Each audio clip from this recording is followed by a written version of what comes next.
Do not touch my ass! What is wrong with you?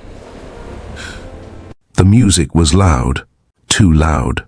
Crystal glasses clinked somewhere behind her. Laughter, careless, floating, rose and fell in waves. The kind of sound money makes when it feels comfortable. And then, "Don't touch me," not shouted, not screamed, low, controlled, the kind of voice that makes people stop mid-sip without knowing why. Brad's hand froze before his brain caught up. His fingers were still warm against her, too familiar, too sure of itself. He blinked once, then smiled automatically, like this was a misunderstanding he could smooth over. "Whoa, hey!" He chuckled lightly, leaning in. "Relax, I was just—" She turned fully toward him. The movement was slow, deliberate. Her eyes met his, steady, unblinking. No embarrassment, no panic, just certainty. "No," she said. A pause. "You weren't." The bass from the speakers thudded through the marble floor, but somehow it felt farther away now, like someone had turned the volume knob down without asking. Conversations nearby stumbled. A laugh cut off halfway through. Someone shifted their weight. Someone else stopped chewing.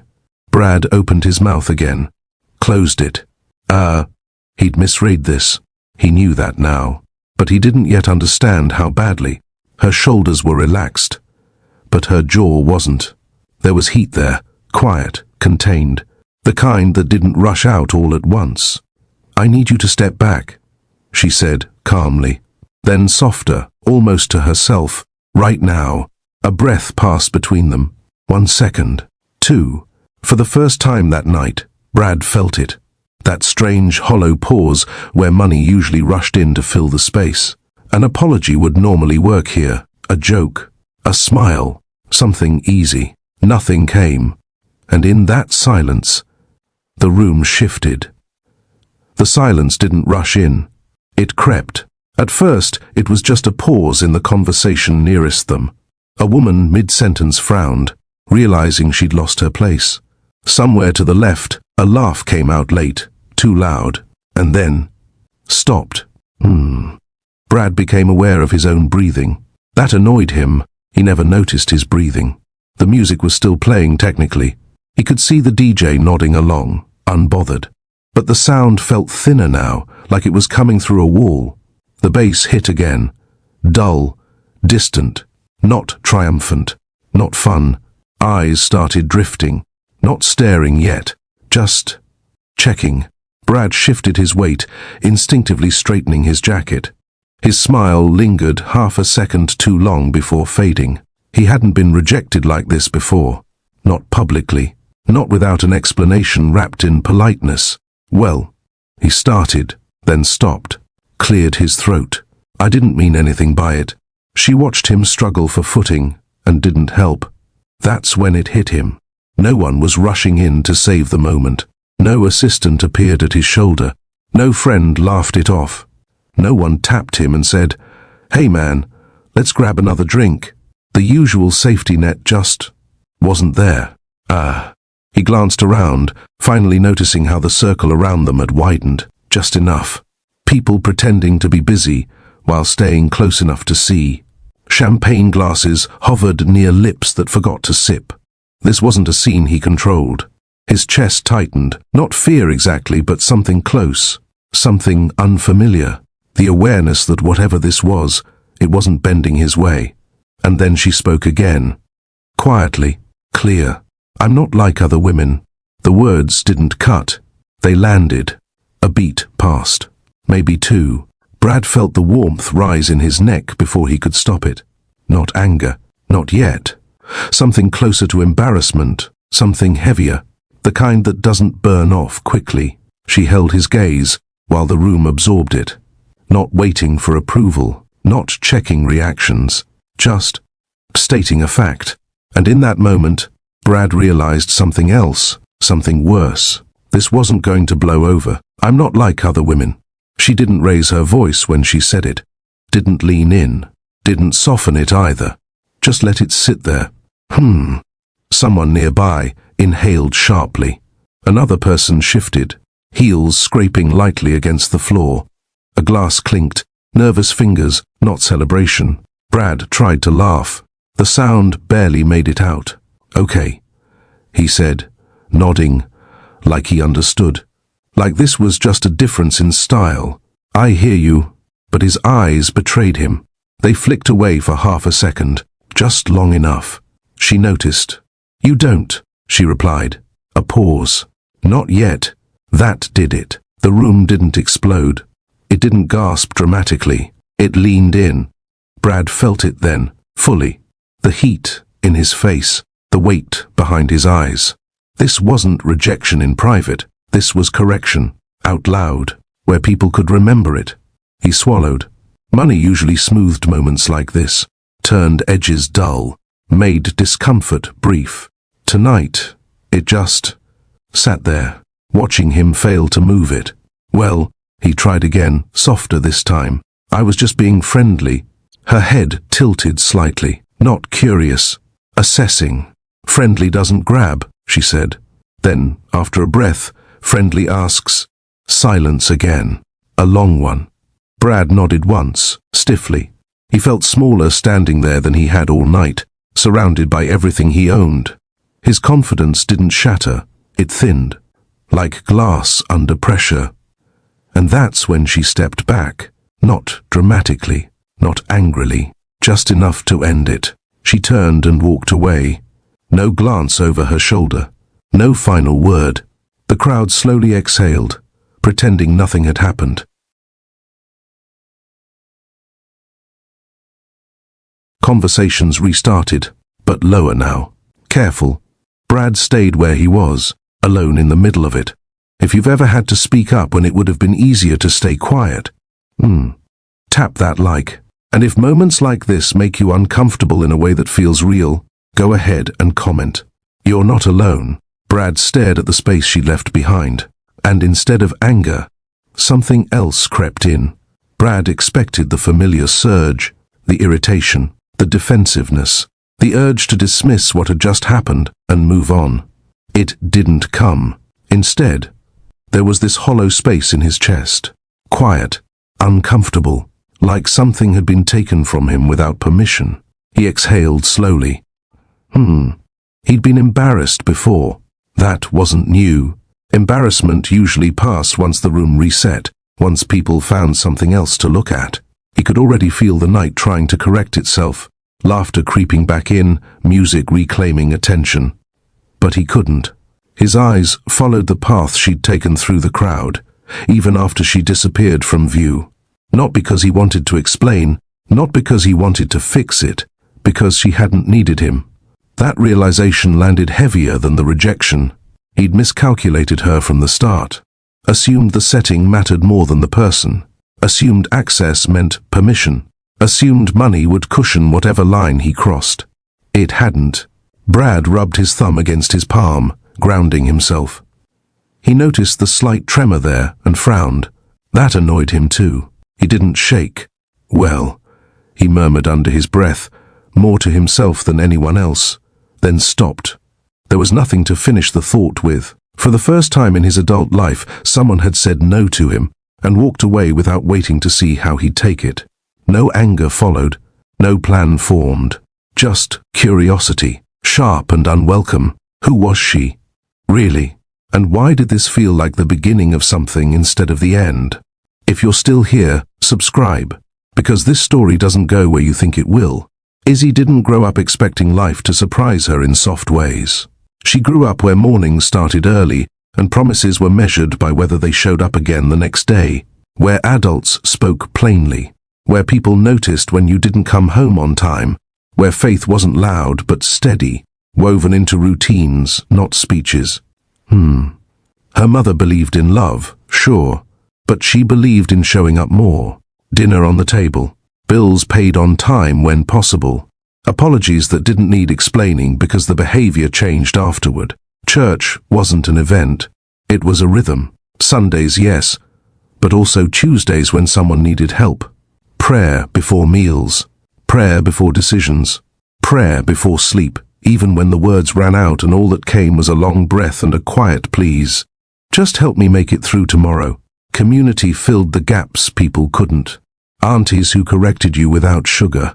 Neighbors who checked in without asking permission. Women who hugged you tight and told you the truth in the same breath. Izzy watched all of it, absorbed it. She learned early that strength didn't announce itself.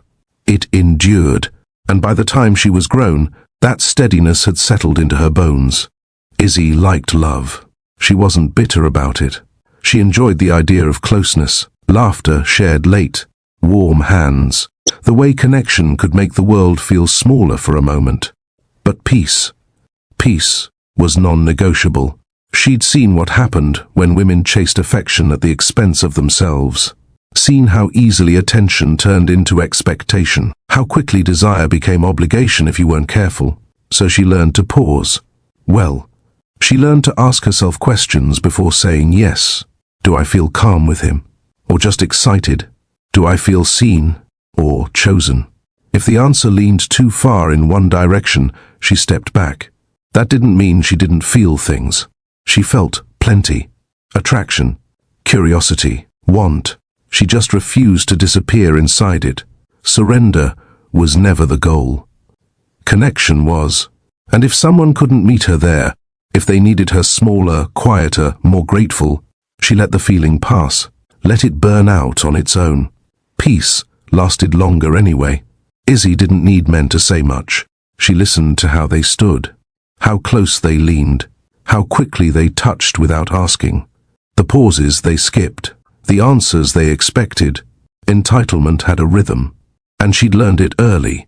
Some men smiled too soon, like agreement was already secured. Others joked past boundaries, waiting to see if you'd laugh instead of object. Some offered help you didn't ask for, and then waited for something in return. She noticed all of it. It wasn't anger that tipped her off. It was certainty, that quiet assumption that access had already been granted, that she was already participating in something she'd never agreed to. That's why she didn't freeze at the gala, didn't second-guess herself, didn't wonder if she'd misread the moment.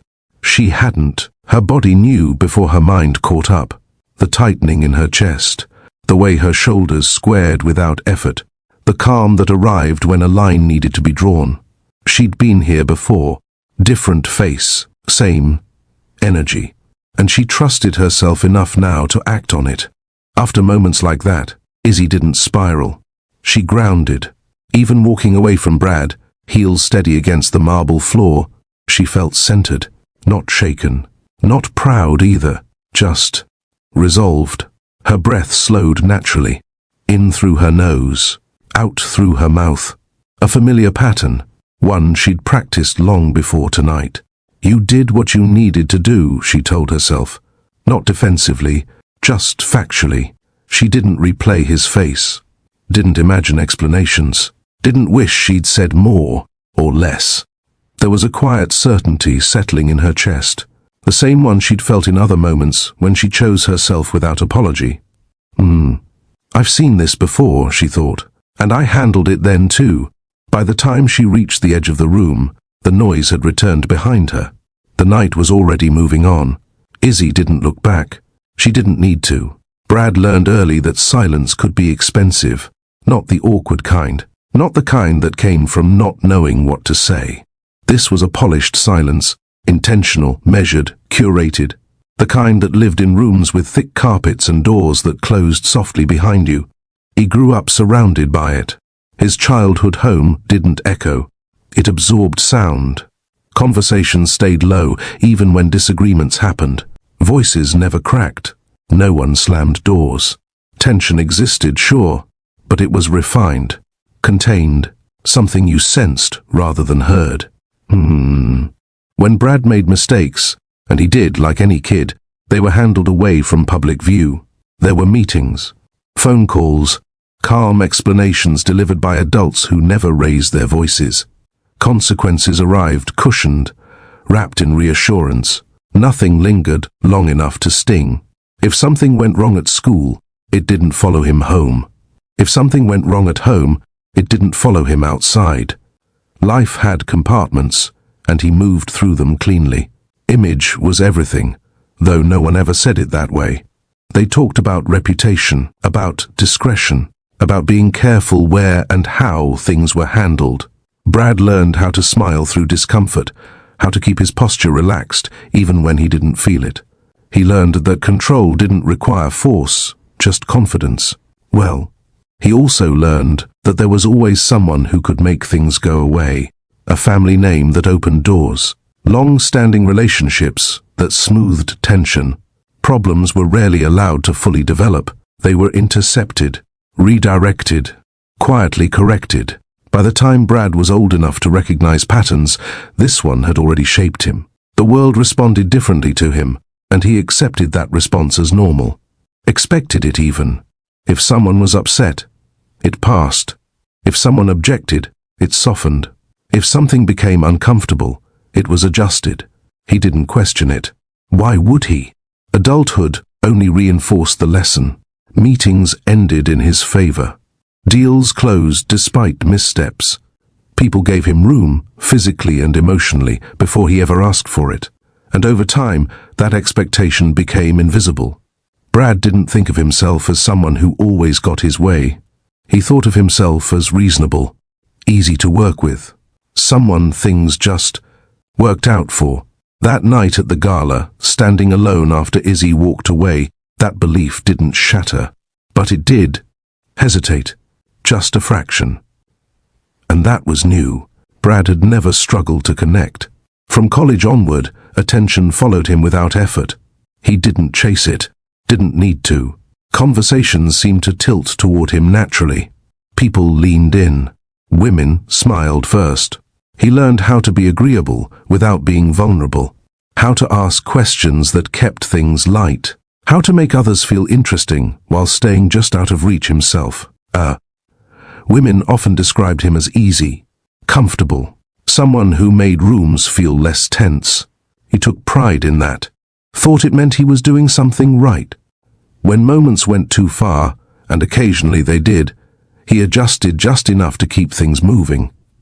A quick apology, a softened tone, a laugh that reframed the situation as mutual misunderstanding. Rarely did anyone insist on more. Boundaries, when present, were flexible, suggestions rather than limits. He interpreted hesitation as uncertainty, not refusal. If someone didn't pull away firmly, he assumed they just needed time. It wasn't malicious, at least that's how he justified it. It was confidence, momentum, chemistry. He told himself he read people well, that if something truly bothered someone, they would say so clearly. Anything less felt negotiable, and usually it was. Women didn't stay angry long. Some excused his behavior before he could.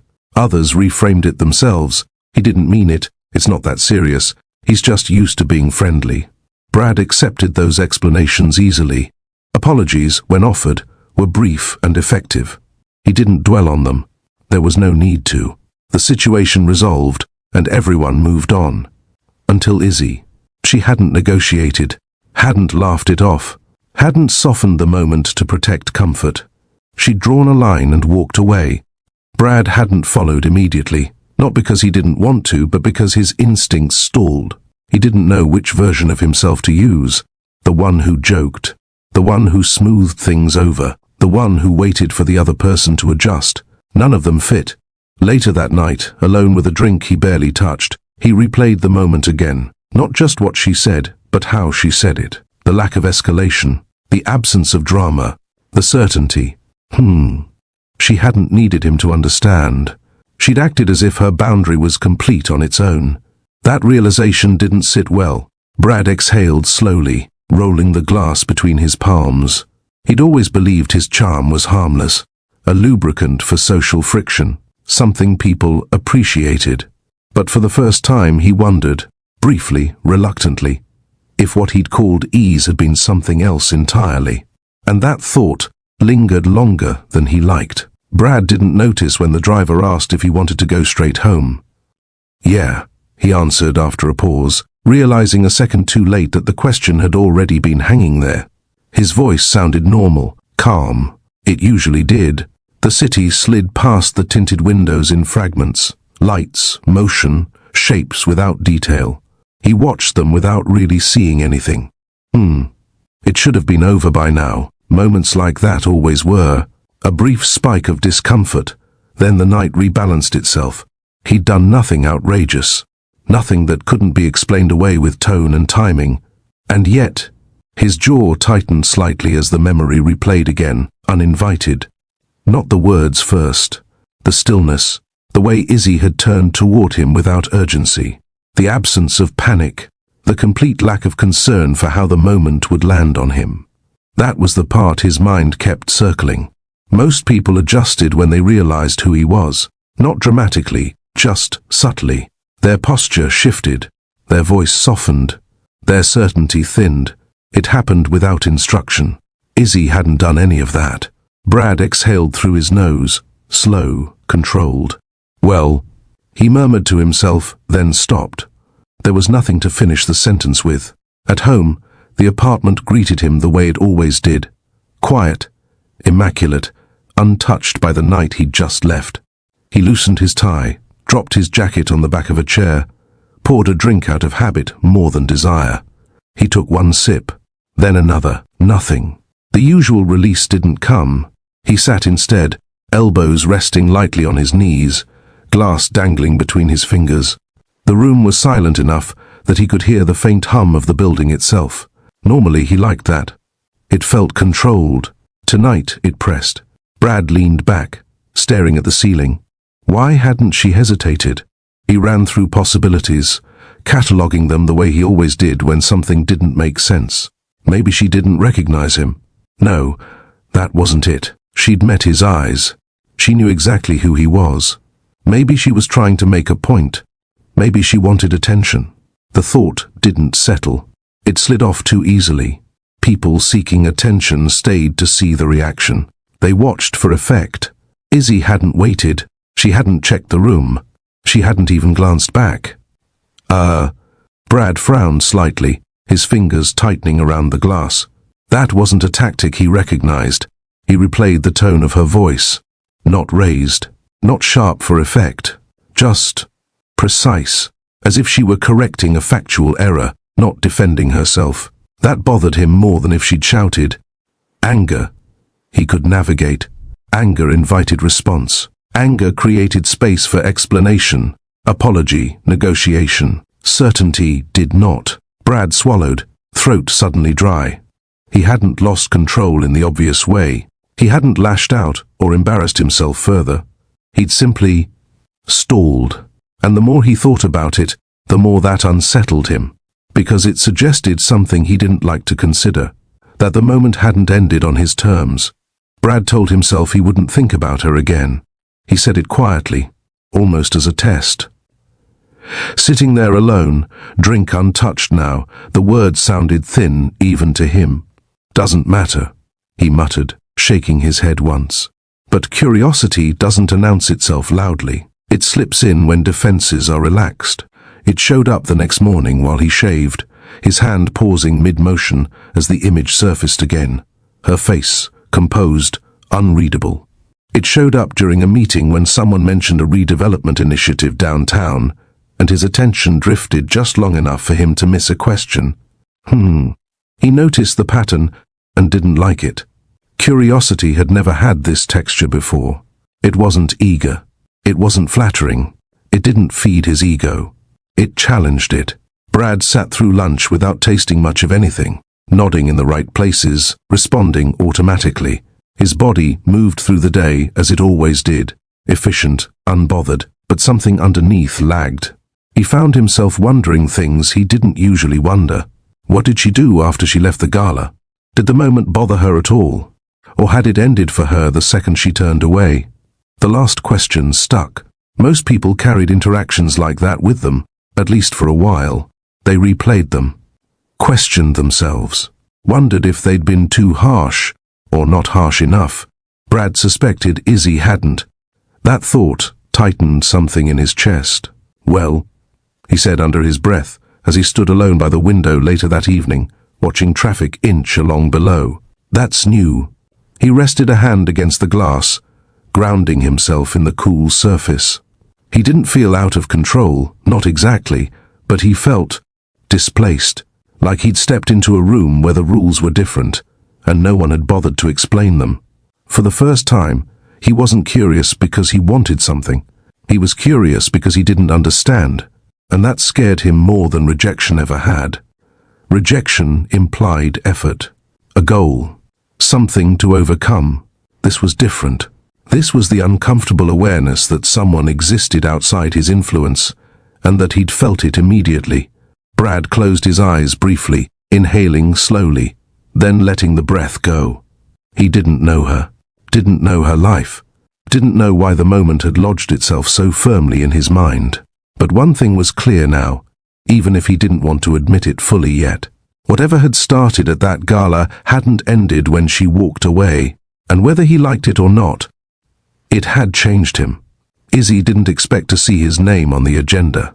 She noticed it the way she noticed most things, quietly, without reaction at first. A line of text printed in clean black font, a donor line, a funding acknowledgement tucked neatly beneath the project title. She paused.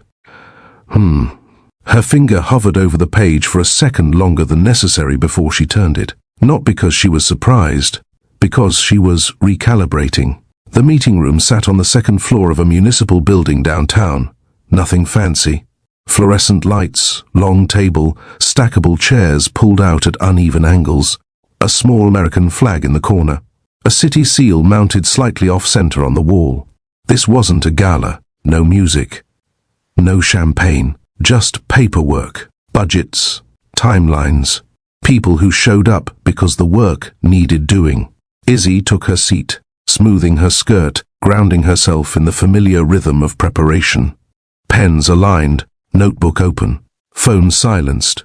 Across the room, conversations buzzed softly. Project managers, city planners, a council liaison flipping through documents with practiced efficiency. Then the door opened again. Brad stepped in, not late, not early, precisely on time. He scanned the room instinctively, posture relaxed, suit understated. No announcement followed him, no shift in atmosphere this time. Just a few polite glances, a nod or two from people who recognized his name more than his face. His eyes moved once around the table, and then they stopped. Izzy felt it before she looked up. That subtle pressure, the awareness of being seen. She lifted her gaze. Their eyes met. A pause, just a fraction of a second longer than professionalism required. Brad's expression didn't change much, just a tightening around the eyes. A moment of recognition he didn't bother hiding. "Well," he said quietly to himself as he took an open seat across the table. Izzy gave a single nod. Neutral, complete, no invitation attached. The meeting began. The project itself mattered. A redevelopment initiative tied to community arts funding, repurposing abandoned buildings, creating shared spaces, long-term impact, not quick returns. Izzy listened closely as the presentation unfolded, jotting notes when needed, asking questions that cut straight to feasibility. She didn't speak often, but when she did, the room adjusted. Brad noticed that immediately. This wasn't performative involvement. She wasn't here to be seen. She was here to shape outcomes. He folded his hands together loosely, listening, recalculating. Power felt different in this room. "Ms. Carter," Brad said when his turn came, voice even. "I didn't realize you were part of this initiative." Izzy looked at him, not sharply, not warmly, just enough. "I didn't realize you funded projects without expecting appreciation," she replied. The words landed softly. The room stilled. Someone cleared their throat. Brad's lips curved slightly, though his eyes didn't follow. "I don't expect anything," he said. "I'm interested in results." "Good," Izzy replied. A pause. "So are we." She turned back to the project lead without waiting for his response. Brad leaned back in his chair, exhaling through his nose. That was deliberate. The discussion moved on, but the air between them stayed charged. Not hostile, not friendly, something sharper, controlled. When Brad asked questions, they were precise, strategic. When Izzy answered, she did so without embellishment. No deference, No extra explanation meant to smooth his understanding. "You're proposing local hiring quotas," Brad said at one point. "How rigid are those numbers?" "As rigid as the community needs them to be," Izzy replied. "Flexibility comes after trust is established." Brad nodded slowly. "Trust takes time. So does repair," she said quietly. Another pause. Brad didn't respond immediately. He studied her for a moment, then shifted his attention back to the table. "Well, let's talk timelines," he said. To anyone watching, it looked like collaboration. To Brad, it felt like restraint. He wasn't being challenged outright. He was being excluded from special consideration, treated like everyone else. No accommodation for his presence. No acknowledgement of his influence beyond what the project required. Izzy didn't thank him for his funding, didn't soften her tone, didn't perform gratitude, and that unsettled him more than open resistance would have. When the meeting adjourned, chairs scraped softly against the floor. Papers shuffled. Conversations resumed in pairs and clusters. Brad stood, gathering his things, then hesitated. "Izzy," he said, keeping his voice low. "Professional. A word?" She considered him for a moment. "Make it brief," she replied. He nodded. "I respect what you're doing here." She held his gaze, waited, and, she prompted, "And I hope we can keep this focused on the work," he finished. Izzy tilted her head slightly. "That depends on whether the work stays focused." Another pause. She stepped past him before he could respond. Brad remained standing, watching her leave the room, the silence she left behind louder than anything she'd said. Brad stood near the windows after the meeting, jacket folded neatly over one arm, watching people filter out in small clusters. Conversations restarted the way they always did, low, efficient, already moving on to the next obligation. Izzy didn't linger. She spoke briefly with the project lead, nodded once, gathered her materials, and headed toward the exit without scanning the room for him. No glance, no acknowledgement. Brad felt that familiar impulse, to close the distance, to smooth the edge of the interaction before it hardened into something permanent. He resisted it, not because he suddenly respected her boundaries more, but because he didn't know what move would work. That uncertainty irritated him. "Well," he muttered under his breath, adjusting his grip on the jacket. He replayed the meeting in his head, not for the first time. Her tone, her timing, the way she answered his questions without cushioning them, without thanking him, without acknowledging the role his money played beyond its functional place in the project. He wasn't used to that. Gratitude had always been part of the exchange, not demanded, but implied. A thank you. Here, a softened voice there. Some recognition of the leverage he brought into a room. Izzy hadn't given him any of it. And the strange part, the part that stuck, was that she hadn't seemed angry, or resentful, or defensive. She'd simply proceeded. Brad walked toward the elevator, the quiet click of his shoes echoing faintly in the corridor. Inside, he caught his reflection in the brushed metal doors. Same calm expression, same controlled posture. Inside, though, something shifted. He'd funded dozens of initiatives like this, sat in countless meetings. He knew the rhythms well, how people positioned themselves, when they deferred, when they pushed. Izzy hadn't positioned herself around him at all. That realization tightened his chest. In the elevator, alone now, he exhaled slowly. He wasn't offended, not exactly. He was disoriented, as if a familiar script had been discarded without warning. He pressed the button for the lobby, then hesitated, thumb hovering for a second longer than necessary. Is that it? He wondered. Is that all this was? The doors opened with a soft chime. He stepped out, the question unresolved. Across the street, Izzy stood waiting for the light to change, phone pressed to her ear. He watched from a distance, unnoticed. Her posture relaxed but alert, one hand gesturing lightly as she spoke. "Yes," she was saying, voice calm, "the funding's solid, the timeline's tight but workable." A pause. "No," she continued, "I don't need anything else from him." Brad looked away. That sentence echoed longer than it should have. Sleep didn't come easily that night. Brad lay on his back, hands folded loosely over his chest, staring up at the dark ceiling. The city outside his window hummed faintly. Traffic, distant movement, life continuing without him. He breathed in slowly. Out again. Nothing. His mind kept circling back to the same fragments. Not the confrontation at the gala this time, but the meeting. The way she'd said his name. The way she hadn't said, "Thank you."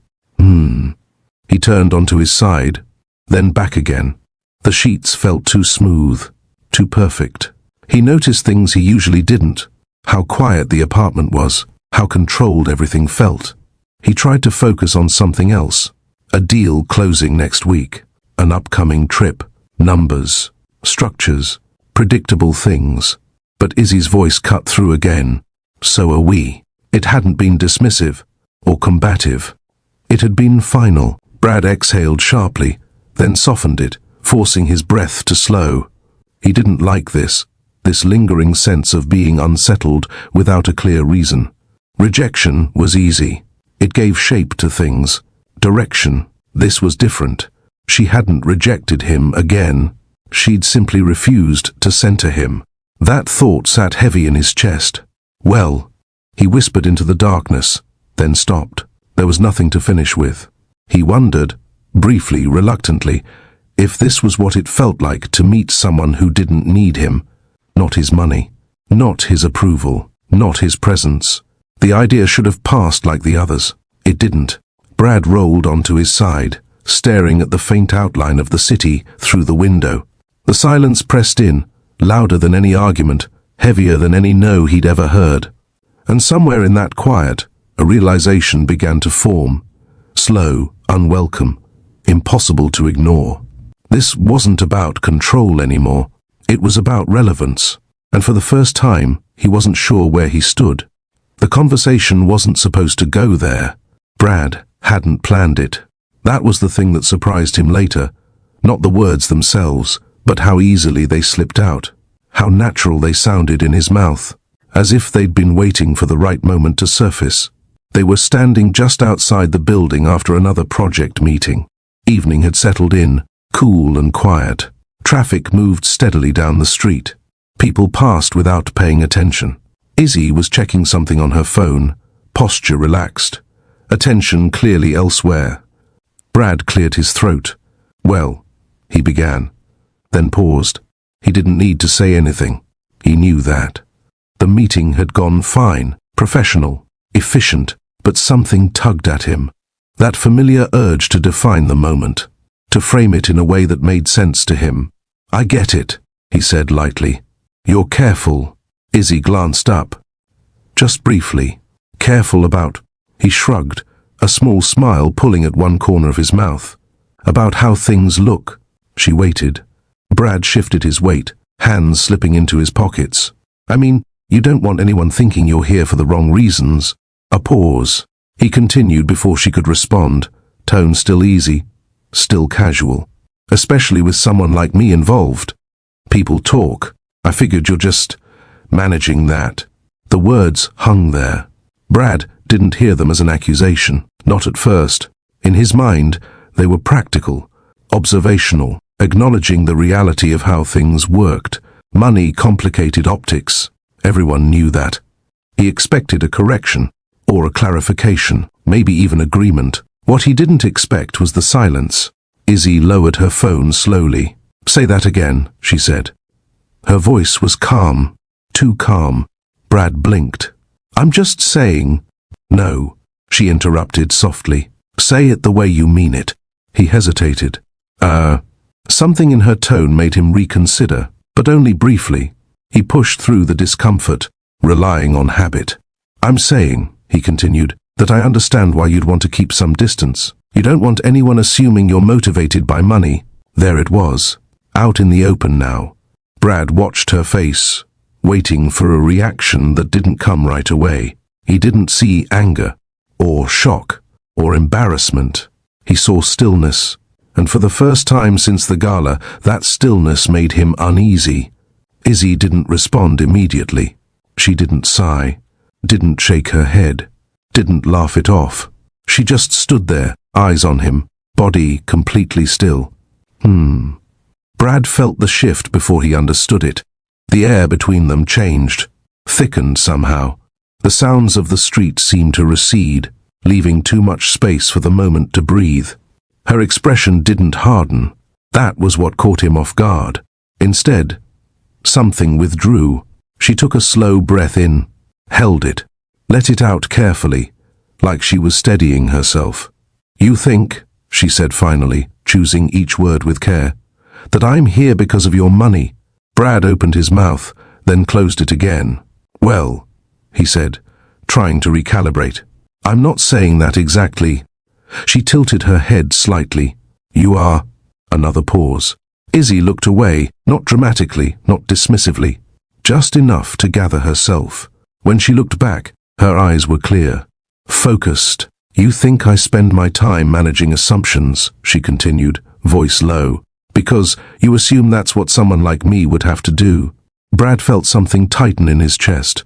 "That's not what I meant," he said quickly. "But it is what you believe," she replied. The words landed softly, firmly. She took another breath, slower this time. Brad noticed the way her shoulders rose and fell, the control in it, the effort. "This is the part you don't see," she went on. "I've spent my entire life making sure I'm not reduced to what people project onto me. Not my background, not my gender, and certainly not your wealth." Brad shifted, suddenly aware of how close they were standing. "Izzy, She raised a hand, not aggressively, just enough. "Let me finish." He stopped. There was no anger in her voice now, just clarity edged with something deeper, something that hurt. "I don't need your money," she said. "I don't need proximity to it, and I don't need to prove that to anyone, including you." Silence stretched between them. Brad searched her face, looking for something to latch onto. A crack, an opening, a sign that this could be reframed. He didn't find one. The stillness wasn't empty. It was deliberate. Izzy nodded once, almost to herself. "Now I understand," she said quietly. "Understand what?" Brad asked, his voice lower than before. "Why you keep misreading me," she replied. She picked up her bag, adjusting the strap on her shoulder. The movement was small, controlled. Brad felt the moment slipping. "I didn't mean to insult you," he said, and this time there was no confidence in it. She met his gaze one last time. Intent doesn't erase impact. Then she turned away. Not hurried, not emotional, just finished. Brad stood there as she walked down the sidewalk and disappeared into the evening crowd.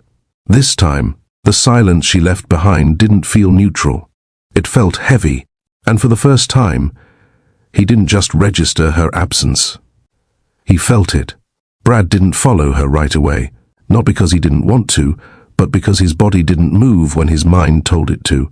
He stood there for a moment longer than he should have, watching the space she'd occupied settle back into the ordinary rhythm of the street. Cars passed. Someone laughed nearby. A bus hissed as it pulled away from the curb. Life continued. "Well," he said under his breath, then stopped. There was nothing to finish. He took a breath, then another. Finally, he turned and walked after her. "Izzy," he called out, keeping his voice measured. Not loud, not desperate. She slowed, then stopped. She didn't turn immediately. That pause, small as it was, felt intentional, like she was deciding whether he was worth the effort of facing again. She turned. "Yes?" she said. Brad stopped a few feet away, careful not to close the distance too quickly. He noticed that about himself now, how aware he was of space, of positioning. That awareness had never mattered before. "I owe you an apology," he said. She waited, not expectant, not impressed, just present. "I made an assumption," he continued, "and it was wrong." Izzy studied him, her expression unreadable. Brad felt the urge to add more, to explain, to soften it, to justify how he'd arrived there. He resisted it. "I spoke carelessly," he said instead, "and I disrespected you." The words felt heavier than he expected. Saying them out loud forced him to sit with them in a way he hadn't yet. Izzy nodded once. "Yes," she said. You did. No comfort offered, no reassurance. Brad swallowed. I want you to know, he added, quieter now. That wasn't my intention. She exhaled slowly, not in relief, in patience. I believe you, she said. Then, after a pause, that doesn't change what it revealed. He frowned slightly. Revealed? She held his gaze. You didn't insult me because you were angry. You insulted me because it was easy. That landed harder than any raised voice could have. Brad felt his shoulders tense, then drop. He didn't argue. Didn't correct her. She continued, voice steady. You saw me through a lens that made sense to you, and instead of questioning that lens, you trusted it. He nodded once. That's fair.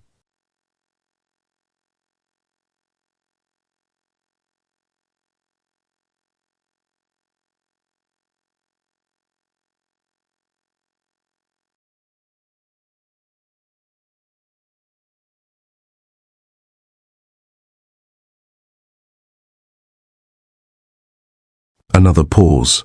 Izzy adjusted the strap of her bag again, grounding herself in the movement.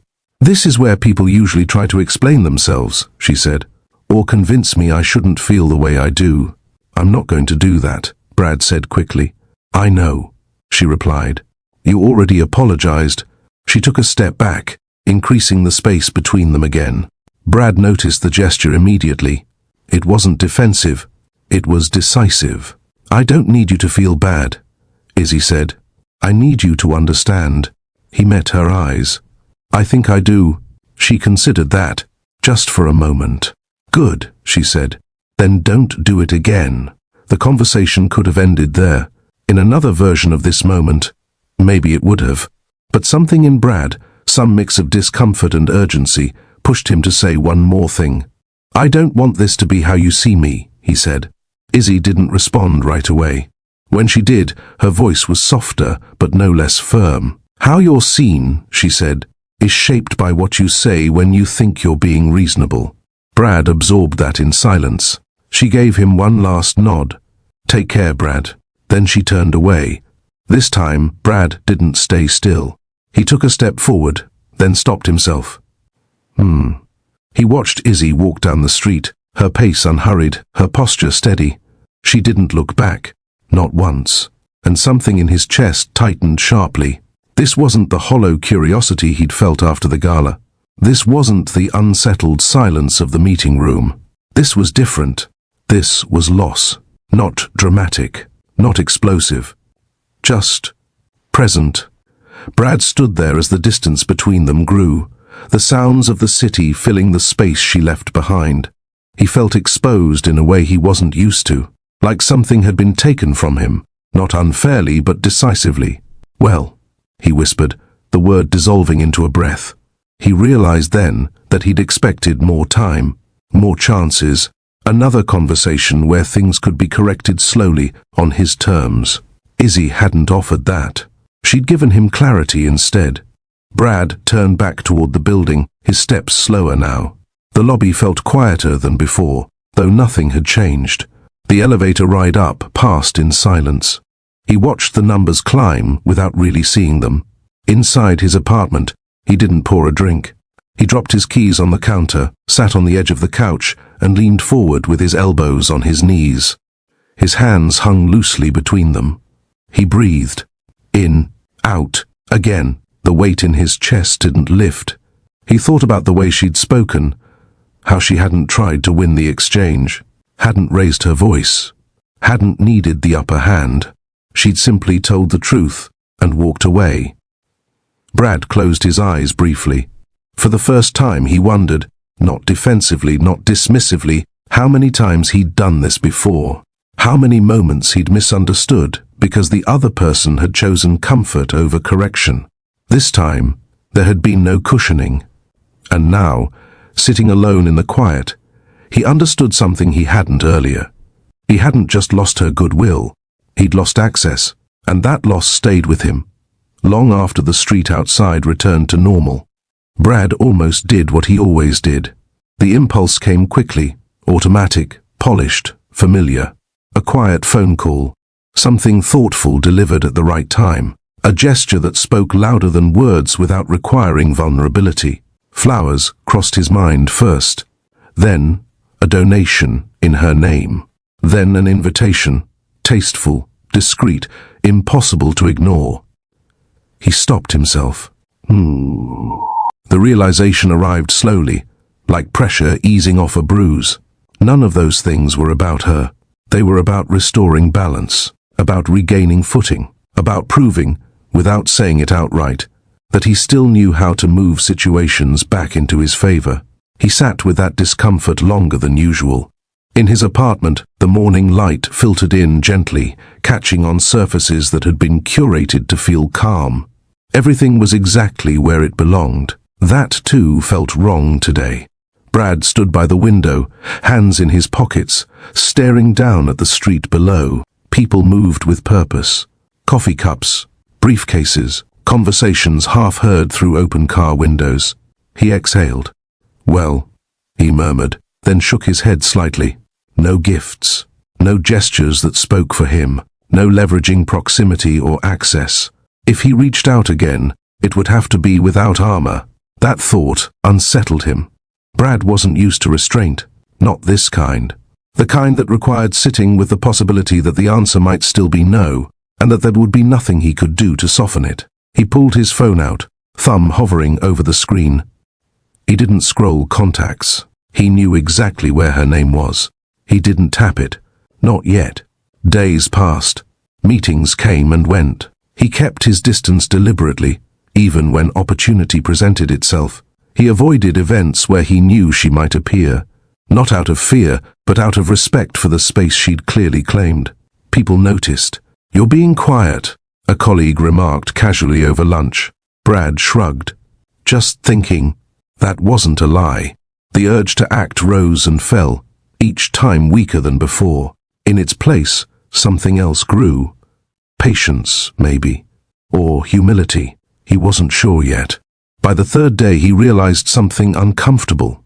Without money, without influence, without spectacle, he didn't actually know how to approach her. That knowledge sat heavy, but he didn't reach for his usual tools. He waited. When Brad finally reached out, it wasn't elegant. The message was short, plain, almost stark. "If you're open to it, I'd like to apologize properly. No expectations. Just a conversation." He stared at the screen longer than necessary before sending it. His thumb hesitated.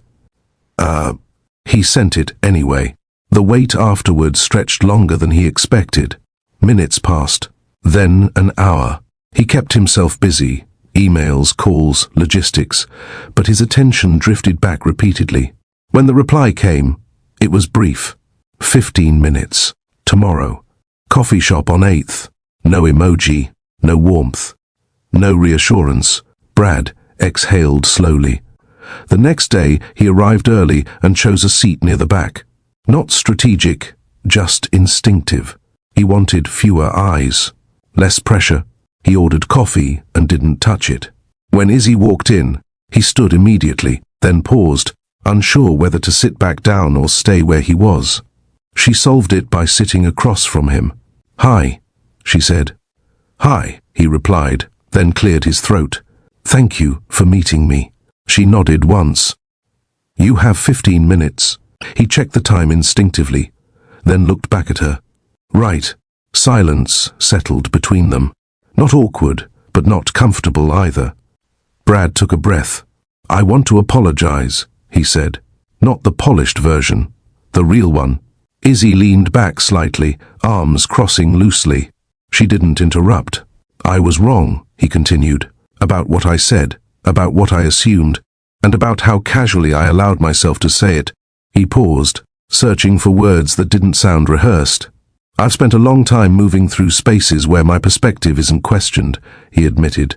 "That doesn't excuse anything. It just explains how blind I've been." Izzy watched him closely, not skeptically, attentively. Brad swallowed.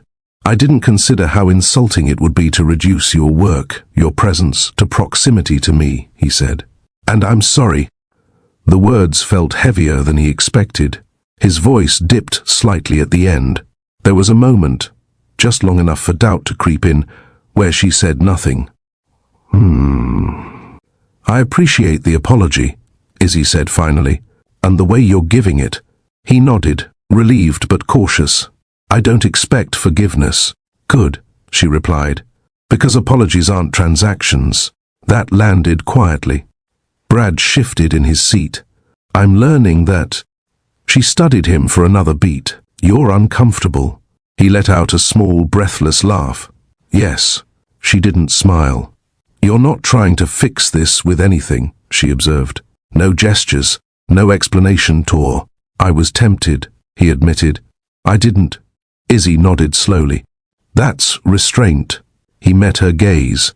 I'm trying. Another pause. She checked her watch briefly, then looked back at him. You have 5 minutes left. Brad felt the time suddenly, the weight of it. I won't take more, he said. I just wanted you to know I heard you, and I'm sitting with what that means. Izzy considered him quietly. The coffee shop buzzed around them, cups clinking, low conversations, movement, but the space between them felt contained. Well, she said at last, uncrossing her arms. That's a start. Not encouragement, not dismissal, just truth. She stood, adjusting her bag over her shoulder. Take care, Brad. You too, he said. She walked away. Brad didn't follow, didn't call after her. He stayed seated, breathing slowly, letting the moment settle without trying to chase it. For the first time, he hadn't tried to win anything. And strangely, that felt like progress. Brad didn't reach out again. That was the first difference. In the past, a meeting like that, brief, unresolved, unfinished, would have triggered a follow-up, a message to keep the thread alive, a gesture to remind the other person he was still present, still available, still an option.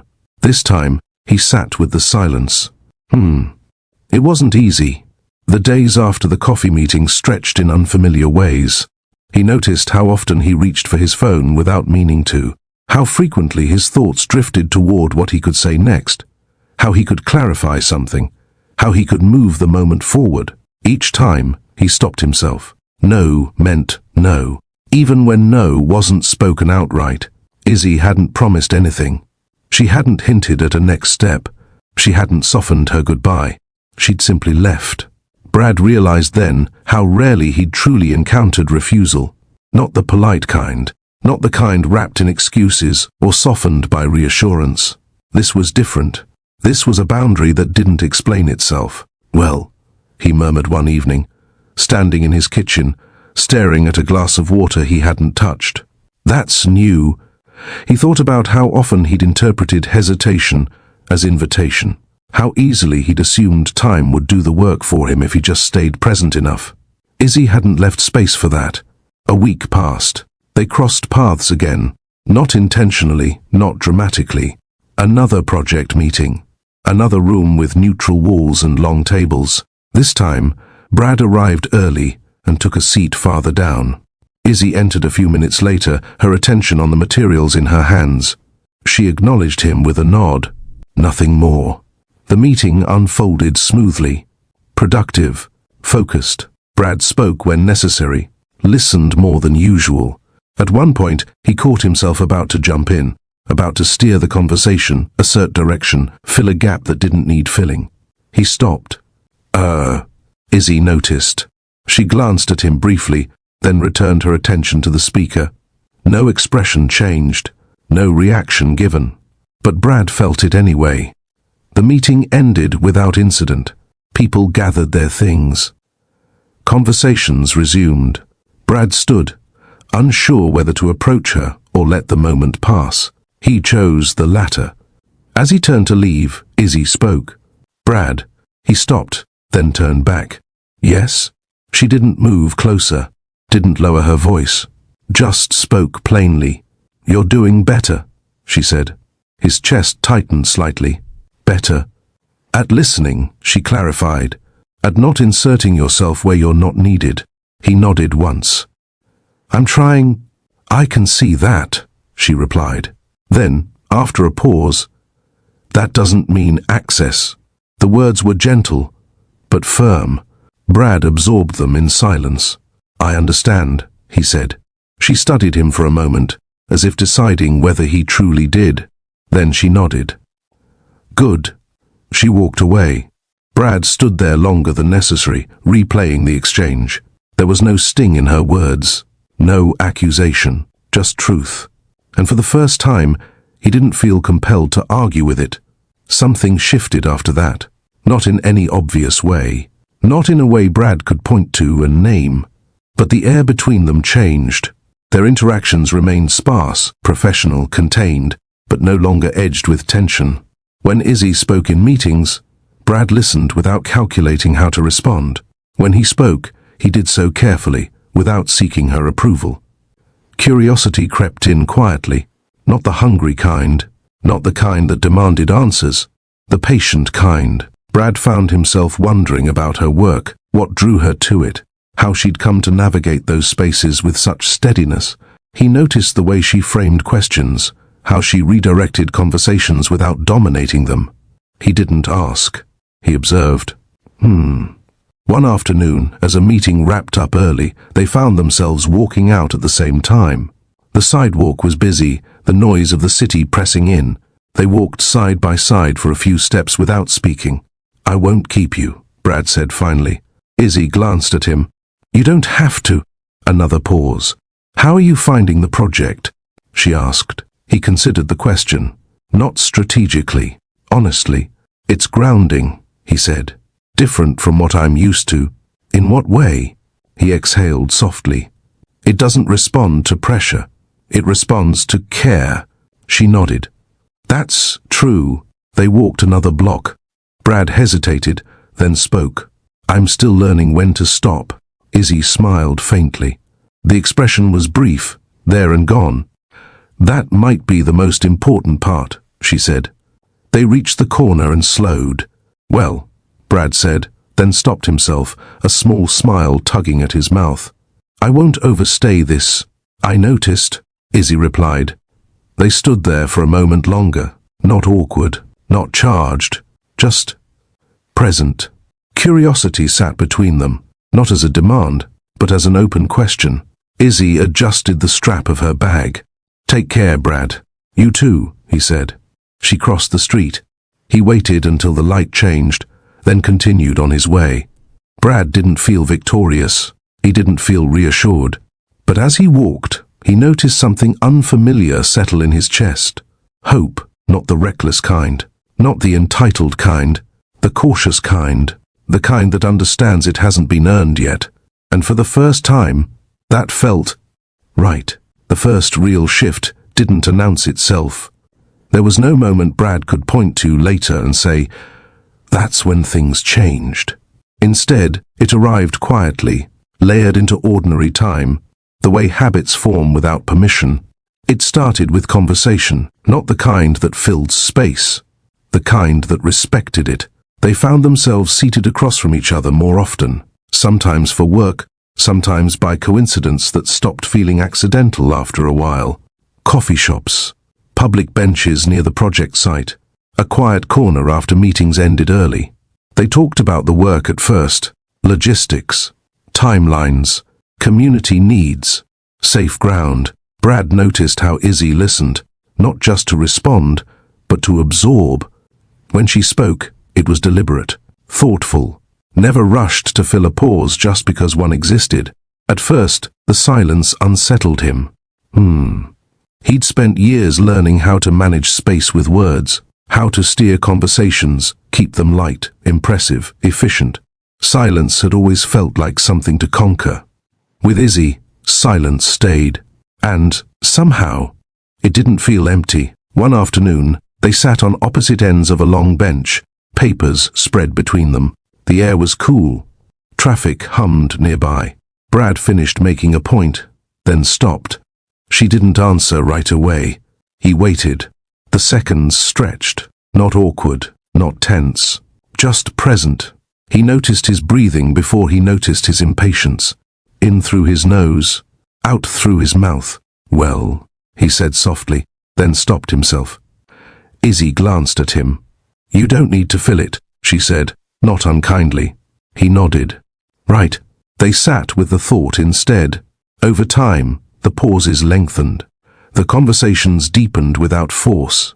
They spoke about faith, not doctrine, but grounding, about responsibility, about what it meant to be accountable when no one was watching. Brad talked less than he usually did, and listened more. Sometimes, they didn't talk at all. They walked side by side through construction zones, the crunch of gravel underfoot marking time. They stood quietly watching volunteers unload supplies. They sat with coffee growing cold between them, eyes tracing movement outside the window. Brad noticed how present she was, how she didn't perform interest, how she didn't check her phone every few minutes. When she was there, she was there. That steadiness drew him in more than charm ever had. Izzy didn't open easily. Brad sensed that early on, not as resistance but as care. She measured moments, weighed words, let things reveal themselves when they were ready. He respected that, or tried to. Old habits surfaced anyway, a reflexive smile here, a polished answer there. He caught himself performing and felt embarrassed by it now, not because it failed, but because it felt unnecessary. One evening, after a long day, they found themselves lingering outside a small cafe that was closing up for the night. Chairs stacked, lights dimmed. "You don't have to walk me," Izzy said, adjusting her bag. "I know," Brad replied. Then, after a pause, "I'd like to." She studied him for a moment. "Okay." They walked in silence at first. The streetlights cast soft pools of light along the sidewalk. Their footsteps stayed in sync without effort. Brad spoke without planning to. "I don't always know who I am without performing," he admitted. The words surprised him as they left his mouth. "It's something I'm unlearning." Izzy didn't respond right away. She slowed slightly, giving the moment space. "That kind of awareness usually comes with discomfort," she said eventually. He nodded. "I feel it." She glanced at him. "Good." He smiled faintly. Not charming, just real. "And you?" he asked. "What are you unlearning?" She hesitated. Brad noticed, and didn't push. "Well," Izzy began slowly, then stopped. She took a breath. "I'm learning that guarding myself doesn't always mean being distant." He listened carefully, resisting the urge to respond too quickly. "I've spent a long time protecting my peace," she continued. "Sometimes that means not letting people get close enough to matter." "That makes sense," he said quietly. She nodded. "It does. Until it doesn't." They stopped at the corner. Traffic passed. Someone laughed nearby. Izzy looked at him then, not guarded, not open, just honest. "You don't rush me," she said. "That's different." Brad swallowed. "I'm trying not to." She held his gaze for a moment longer than before. Then she stepped back. "I'll see you tomorrow," she said. "Yeah," he replied. "Tomorrow." She walked away. Brad stood there for a second, breathing, feeling the unfamiliar weight of restraint mixed with something else. Anticipation, not the impatient kind, the careful kind. The first admission didn't come dressed as a confession. It slipped out sideways. They were sitting on the low concrete wall near the project site, evening settling in gently. The workday had ended early. Volunteers had filtered out in ones and twos. The space felt temporarily paused, like it was holding its breath. Brad watched Izzy trace a line on the page of her notebook with her pen, not writing anything, just grounding herself. "You ever get nervous?" he asked, voice casual enough to pretend it didn't matter. "When things are going well?" She looked up slowly. "Nervous? How?" He shrugged, then let the gesture fall away. "Like, you're waiting for the other shoe to drop." Izzy considered that. "Sometimes," she said. "Why?" Brad stared ahead, jaw tightening just slightly.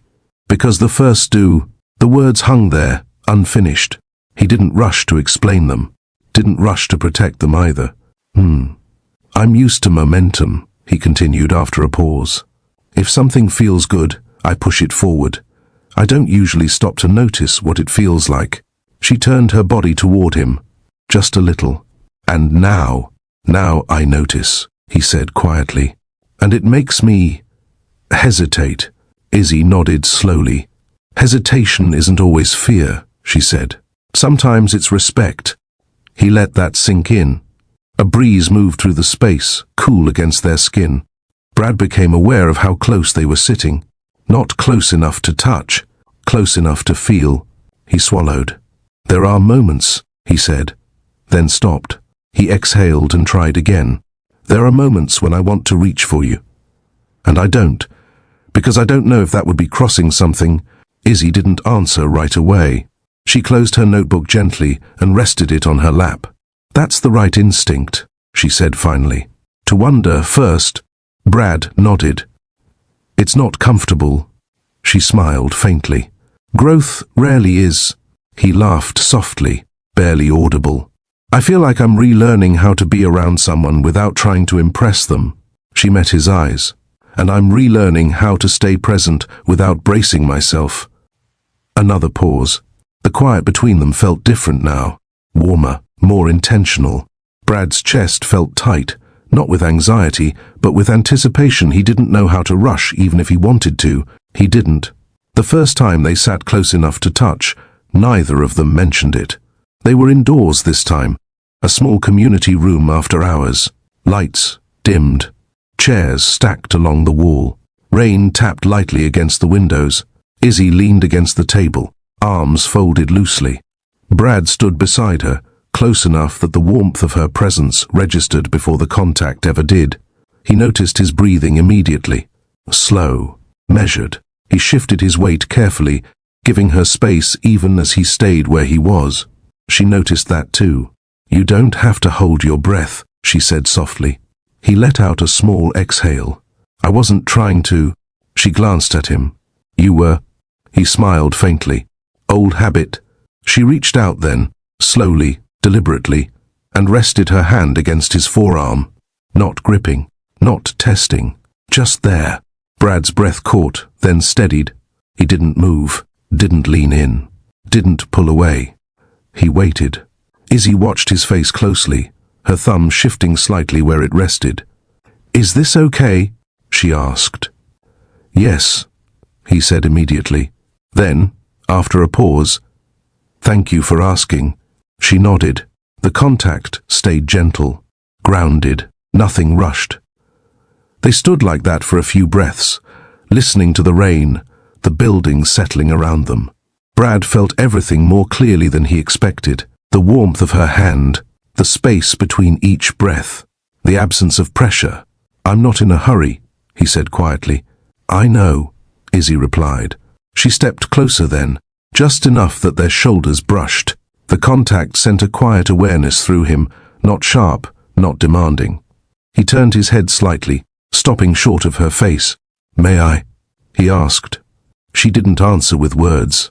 She nodded once. Their foreheads touched first, not a kiss, just contact. Brad closed his eyes, breathing in slowly, then out again.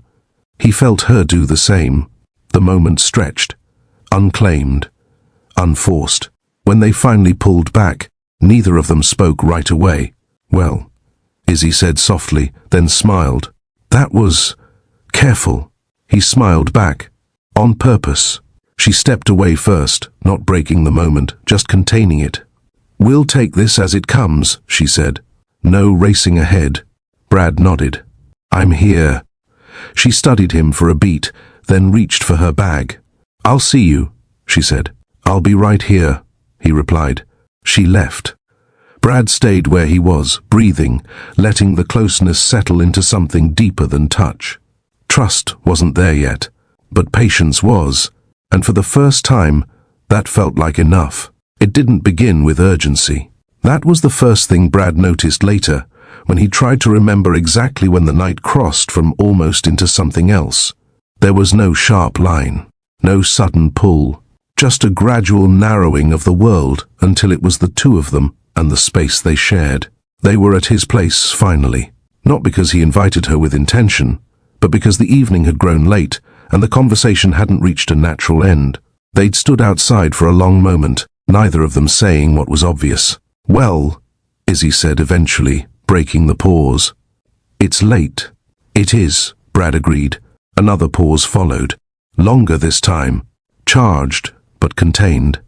"I don't want to rush anything," he said carefully. "If you'd rather—" "I know," she replied gently. "And I'm okay staying." The words settled between them like a held breath. Inside, the apartment felt quieter than usual. Lights low. The city's presence muted by glass and distance. Izzy slipped off her coat and set it aside with unhurried movements. Brad watched her, not in hunger, but in awareness. He felt present. They sat on opposite ends of the couch at first, not out of caution but habit. The conversation resumed softly, drifting from the day to smaller things. Music she liked when she needed grounding, books that stayed with him longer than expected. At some point, the talking slowed. The space between sentences grew. Izzy shifted slightly, drawing one leg beneath her. Brad leaned back, resting his hands loosely in his lap. The quiet wasn't empty. It was attentive. He became aware of his breathing again. Slower now, steadier. "You're very quiet tonight," she observed. "So are you," he replied. She smiled faintly. "It feels right." He nodded. "Yeah, it does." When they finally moved closer, it wasn't planned. Their shoulders brushed. Neither of them pulled away. Izzy's head tilted slightly, resting against the back of the couch. Brad adjusted instinctively, giving her room. He didn't touch her right away. That mattered. The first contact was small, her fingers finding his wrist, his hand turning to meet hers. Skin warm, pressure light. Brad swallowed, then spoke, voice low. "Tell me if you want me to stop." She met his eyes. "I will." The assurance wasn't romantic. It was real. When they kissed, it was slow, careful, as if they were learning the shape of the moment rather than claiming it. No urgency, no demand. They paused often, foreheads touching, breathing sinking. Brad felt the weight of it, not the physical closeness but the trust implied by it. This wasn't escape. This wasn't distraction. This was choice. Later, when they lay side by side, the room dim around them, there was no rush to sleep. Izzy stared at the ceiling for a while, her breathing even but thoughtful. Brad turned slightly toward her. "Are you okay?" She nodded, then hesitated. "Yes. I just—" She stopped. He waited. "I'm aware," she finished quietly, "of what this means." He understood immediately. Me too. That didn't scare her away. It anchored her. The night moved slowly after that. Not because they held themselves back, but because neither of them felt the need to push it forward. Every movement carried intention. Every touch asked before it answered. Izzy traced small, absent lines on Brad's arm, grounding herself in the repetition. Brad noticed how carefully she stayed present, not drifting away, not bracing. "You're thinking," he murmured. She smiled slightly. "I usually am." "Do you want to share?" She considered it, then shook her head. "Not yet." "Okay," he said easily. The ease surprised him too. They talked in fragments, half-thoughts, small confessions that didn't need to be unpacked right away. At one point, Izzy laughed quietly at something he said, then covered her mouth, as if startled by the sound.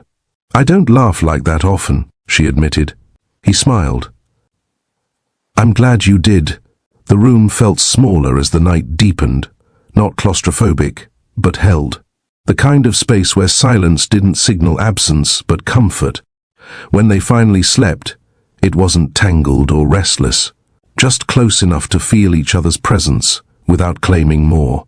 Brad woke once in the middle of the night and found Izzy still awake, staring into the dark. "Hey," he whispered. "You okay?" She turned her head slightly. "Yeah, just staying with the feeling." He nodded. "Me too." They didn't speak again for a while. In the morning, light filtered in gently. No alarms, no urgency. Izzy stretched slowly, then paused, becoming aware of where she was. She didn't pull away. Brad watched her with the same attentiveness he'd learned to offer everywhere else in their connection. "This doesn't feel casual," she said softly. No, he agreed. It doesn't. She met his eyes. I need you to understand that. I do, he said. Then, after a breath, I want to. She studied him for a long moment, searching for something she didn't name. Whatever she found there, it was enough, for now. She nodded once. Okay. They stayed like that a little longer. No rush to define anything. No need to promise what they couldn't yet guarantee. Just presence. Just choice. They didn't talk right away. Morning settled slowly, light stretching across the room without asking permission. The city outside had already started moving, but inside time felt suspended, deliberate, unhurried. Izzy lay on her side, facing the window, one arm folded beneath her head. Brad watched the rise and fall of her breathing, careful not to interrupt it. He felt full in a way that had nothing to do with touch. Eventually she spoke. Her voice was quiet, steady, but there was something beneath it that made him listen more closely. I need to say something, she said. Brad didn't rush to respond. He shifted slightly, enough to show he was present without crowding her. Okay, he replied. She turned to face him, drawing one knee up toward her chest. The movement was protective, but not closed off. When I let someone get this close, she began, then paused. Her fingers curled slightly against the sheet. It's not casual for me. He nodded once. I know. She studied his face. Knowing isn't the same as understanding. He took a breath. Then, help me understand. Another pause. Izzy swallowed. I don't move on easily. I don't forget easily. And I don't recover quickly from being hurt. The words weren't an accusation. They were information. Brad felt the weight of them settle in his chest. If you hurt me, she continued, voice softer now, it won't just be a mistake. It will change how I see things, how I trust. He didn't interrupt, didn't soften it with reassurance. He let it land. I'm not saying this to scare you, she added. I'm saying it because you deserve to know what you're stepping into. Brad's throat tightened. Well, he said quietly, then stopped.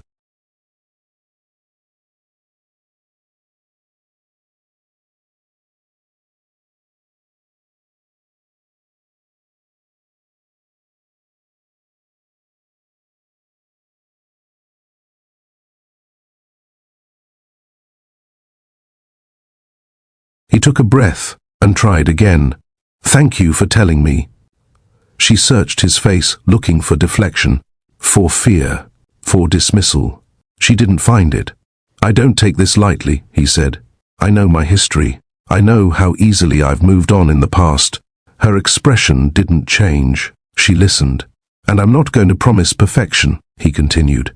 But I can promise intention, awareness, and honesty, especially when it's uncomfortable. Izzy held his gaze. Intentions matter, she said. But they don't erase consequences. I know, he replied. I'm learning that the admission wasn't dramatic. It was quiet, real. She nodded slowly. That's all I needed to hear. They sat with the moment, letting the truth breathe between them. Brad felt exposed in a way he hadn't expected. Not stripped, but seen. I'm here, he said finally. Not just for the good parts. Izzy reached out then, resting her hand against his chest, feeling his heartbeat. I hope you mean that, she said softly. He covered her hand with his. I do. The day unfolded gently after that. They moved through the morning without urgency. Coffee brewed slowly, windows open to let in air, conversations drifting between light and thoughtful. There was no awkwardness, no retreat. But beneath the calm, something else stirred.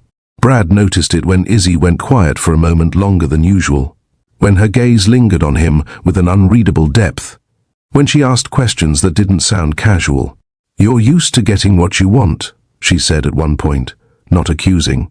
Just curious. He considered it. I've been used to not hearing no, he replied.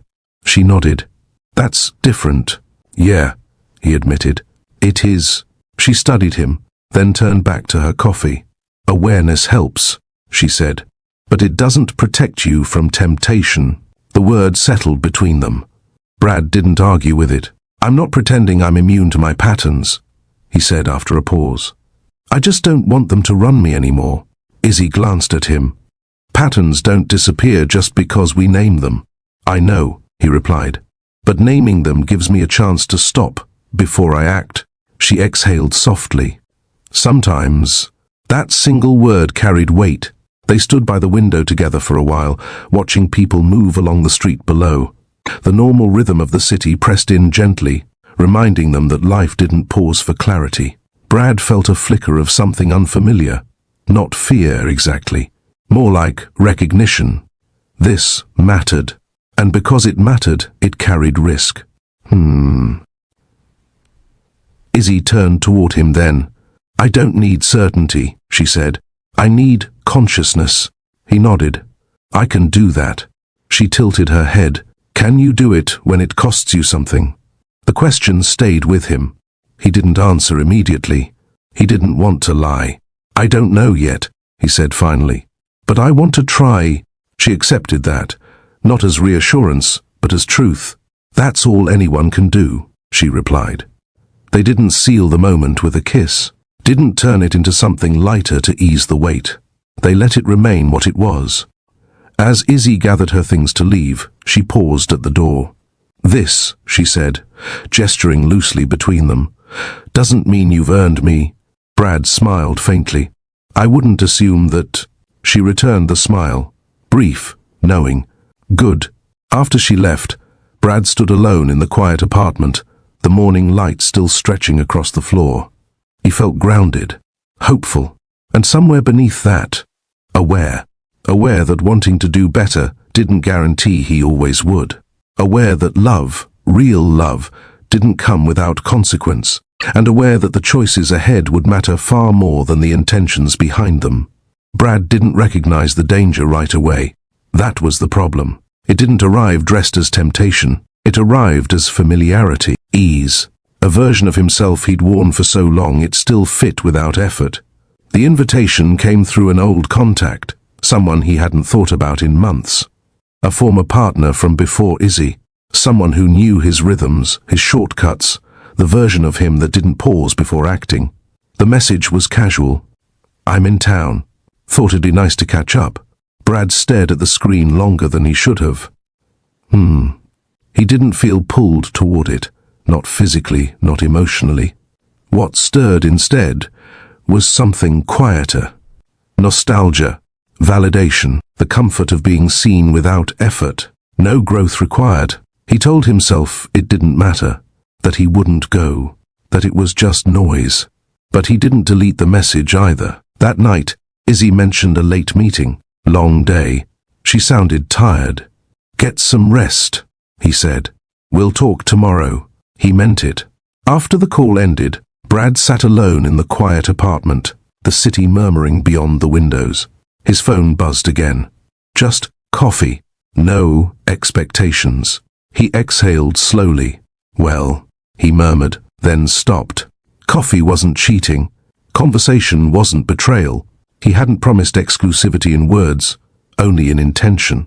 And intention, he reminded himself, was still intact. He went. The cafe was familiar, comfortable. The conversation flowed easily, the way it always had before. Laughter came quicker than it should have. Compliments landed without weight. Brad noticed how effortless it felt. That should have warned him. Instead, he told himself, it meant nothing. He didn't touch her, didn't cross any lines. When the conversation ended, he walked away alone. But he didn't tell Izzy. Not that night. Not the next day. The omission felt small at first. Inconsequential. A detail that didn't deserve space. And yet, it stayed with him. Izzy didn't go looking for the truth. That mattered. She wasn't suspicious by nature. She didn't search phones or read between lines that hadn't been drawn yet. Trust for her wasn't fragile, but it was observant. She noticed the shift. Brad's voice hesitated once when she asked about his evening. Just a beat too long. Not a lie, but not clarity either. "You sound tired," she said. "Long day," he replied. True. Incomplete. Days passed. The feeling lingered. Then it surfaced accidentally. A mutual acquaintance mentioned the cafe in passing. A casual comment. A name dropped without significance. "Oh, I saw Brad there the other night," they said lightly. "With..." The sentence trailed off when they saw Izzy's expression. "With who?" she asked calmly. The answer came easily. Too easily. Izzy nodded once. Thanked them. Changed the subject. She didn't confront him right away. She needed to sit with it first. That night, she lay awake longer than usual, staring into the dark. Not angry, not hurt yet. Just aware. It wasn't betrayal. He hadn't crossed that line. But he had chosen not to tell her. And that choice echoed louder than the act itself. The next day, she asked him directly, "Did you meet up with someone from your past this week?" Brad froze, just for a fraction of a second. "Enough." "Yes," he admitted. "It was nothing." Izzy nodded slowly. "Why didn't you tell me?" He opened his mouth, then closed it again. "Well," he began, then stopped. He took a breath. "Because I didn't want it to matter." Silence filled the space between them. Izzy absorbed that, her face unreadable. "You didn't want it to matter," she repeated quietly. "Or you didn't want to deal with what it might stir." Brad's chest tightened. "I didn't want to lose what we're building." Her eyes softened, but only briefly. "Love that hides," she said, voice steady, "isn't protection. It's fear." The words landed cleanly. She didn't raise her voice, didn't accuse him of cheating, didn't dramatize the moment. That hurt more. "I didn't betray you," he said quickly. "I know," she replied. "But you chose secrecy over honesty." He stepped closer. She stepped back.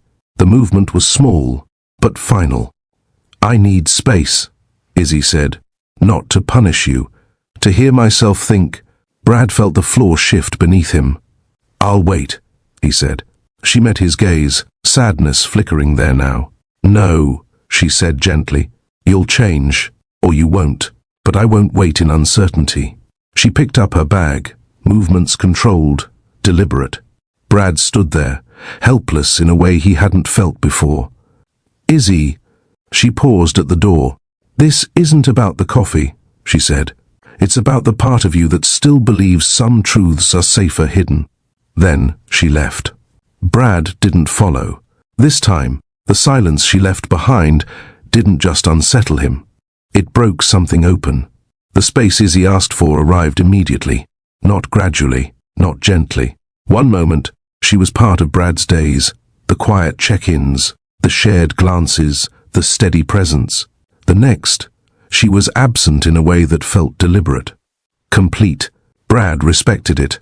At least, he tried to. The first night alone stretched longer than he expected. He sat on the edge of the couch, phone in hand, scrolling without absorbing anything. Messages from work went unanswered longer than usual. He poured a glass of water, took a sip, forgot it was there. He replayed the conversation again and again, not searching for excuses this time, but for the moment he'd chosen fear over honesty. "I didn't want it to matter." The words tasted worse with repetition. He realized then how instinctive secrecy had been for him. Not as malice, but as control. Control over outcomes, over reactions, over discomfort. Honesty, he was learning, removed that control, and that terrified him. Days passed before Izzy reached out again. Not with warmth, not with invitation, just clarity. "We need to talk."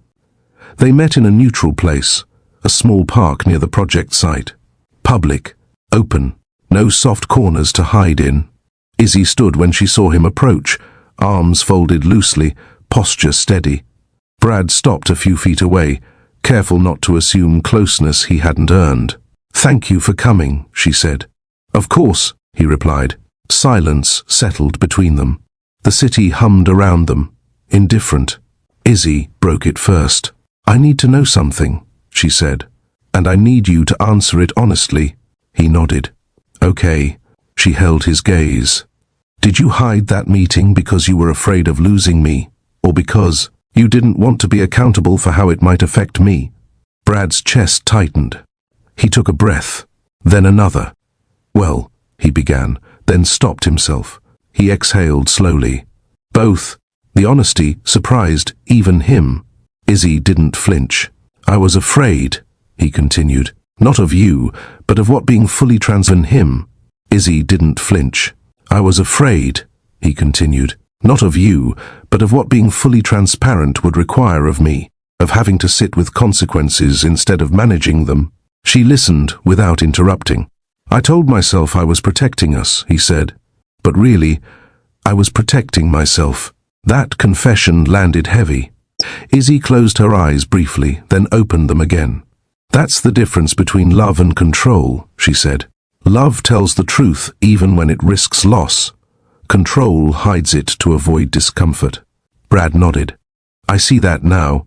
Seeing it doesn't undo it, she replied gently.